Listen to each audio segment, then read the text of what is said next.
Sniper Elite 4 is the fourth installment for the Sniper Elite series. Developed and published by Rebellion and is set for release on the 14th of February 2017. If you've played any of the other games in the series, you'll know it's not like any other first-person shooter or action shooter. A lot of the gameplay is based around realistic combat mechanisms and bullet trajectory. Of course, the gruesome kill cams make a return. You'll often find yourself shooting soldiers in the back of the head to find their eyeballs just explode in front of you. Sniper Elite 4 changes the way it handles side missions compared to the rest of the series though. At the start of any mission, you'll find yourself in sort of a camp area where you'll find multiple different main characters for you to interact with. And you can choose whether to talk to them or completely ignore them, but when you do talk to them, they'll give you side objectives which don't actually benefit you at all in terms of gameplay, but you'll also get extra bits of story and plot from completing them, and you'll often find yourself getting quite a bit of experience from them as well. Now you can really play this game in one of two ways. You can either play a more methodical approach where you'll take your time scouting out enemies, marking them on your minimap, making sure you really don't get noticed. You'll make use of hiding your shots behind loud noises such as broken down generators or planes flying overhead, just so your enemies don't actually notice you blowing their friends' balls off. Oh, I'm being serious, you can actually just blow off the enemy's testicles. Or if you're like me, you'll probably start out a mission quite stealthily, trying to get in without anyone noticing, but a misplaced shot here and there, and pretty much the entire enemy force will be right on your tail. And things go pretty much haywire. You'll just find yourself in the middle of a field with pretty much no cover around, and you'll be surrounded by these guys. They'll just be taking shots at you. You'll see your health just going down and down and down. You'll run off, find a bit of cover, and you'll probably run out of ammo. And that's the first major problem I really found with Sniper Elite, is ammo is very hard to come by. You're given the chance to loot enemies when they die, but even though you can quite clearly see they've probably got an entire set of ammo on them, they'll drop 2 or 3 bullets. I mean, come on! And don't get me started on the amount of suppressed ammo you actually find in the game.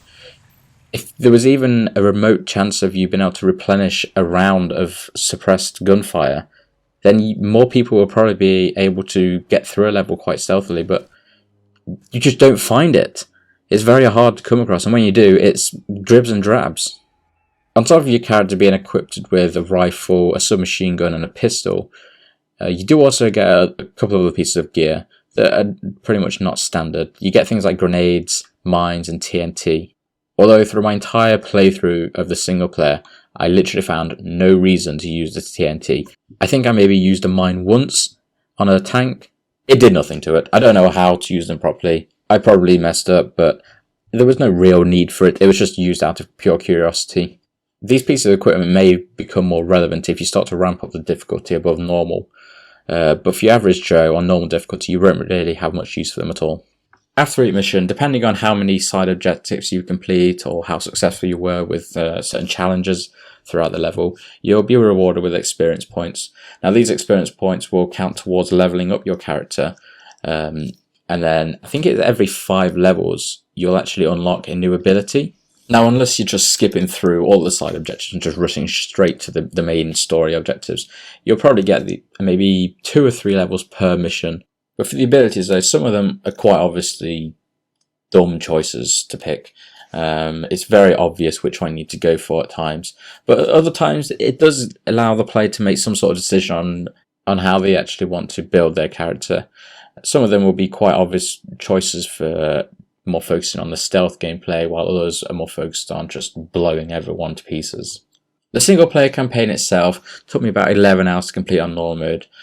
I felt that if it went on any longer though, the gameplay would have got quite repetitive, but the game does end rather abruptly. All of a sudden you'll be in a cutscene thinking, oh, things are really going to kick off here. Is it going to be a boss fight? Is it going to be another huge level for you to explore? No, that's the end of the game. That's it. You'll just run to the end of the corridor. That's it. It left a very stale taste in my mouth, and it came across very rushed. The technical side of Sniper Elite is a bit better. The game's environments look absolutely stunning. However, there was moments where, for what seemed like no reason at all, I would get a freeze for a split second, which did hinder the gameplay as well, because More often than not, you'd be tracking an enemy through your sniper sights or in the middle of a firefight. Apart from the end of the game, Sniper Elite 4 is a real AAA experience. The first major benefit is actually having it operate properly, which is a surprise nowadays for AAA games. It remains to be seen just how popular the multiplayer side of the game will be, and whether it will keep the audience interested long term, because with some of the games coming out recently, such as For Honor, it's going to take something really spectacular for the multiplayer to really take off. But if you're just going to be playing Sniper Elite 4 for its single player experience, or maybe co-op with a friend, then you really are going to get your money's worth here. It's a worthy purchase for any fans of the series and any sort of action adrenaline junkies out there.